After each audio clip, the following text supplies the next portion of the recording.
আমরা যখন জামাতের ব্যাপারে মওদুদিবাদের ব্যাপারে কথা বলি, তখন মওদুদির ব্যাপারে কিছু লোকেরা আমাদেরকে সবক শোনাতে আসে যে আমরা তো তার মাযহাব মানি না, তার তাকলিদ করি না, আমরা তো তার শুধু রাজনৈতিক দর্শনটা নিয়েছি। মওদুদির রাজনৈতিক দর্শনটার সাথেই ইসলামের সংঘর্ষ। ওলামায়ে দেওবন্দের সাথে প্রথম যে যুদ্ধটা মওদুদির, তার মধ্যে অন্যতম হলো মওদুদির রাজনৈতিক দর্শনের সাথে ওলামায়ে দেওবন্দ এবং ইসলামের কোনো সম্পর্ক নাই।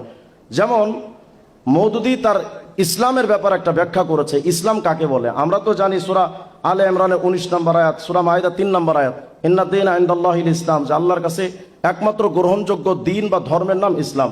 আল ইয়াউমা আকমালতু লাকুম দীনাকুম ওয়া আতমামতু আলাইকুম নি'মাতি ওয়া রাদিতু লাকুমুল ইসলাম দীনা। ইসলামটাকে ধর্ম বলা হয়েছে কোরআনে কারীমের মধ্যে, কিন্তু মওদুদি তার তাফহিমাতের 1 নম্বর খণ্ডের 74 নম্বর পৃষ্ঠায় বলছে, लेकिन हकीकत यह है कि इस्लाम किसी मजहब का और मुसलमान किसी कौम का नाम नहीं है, বলকে দরअसल এক ইনকলাবি নজরিয়া মাসলাক হে।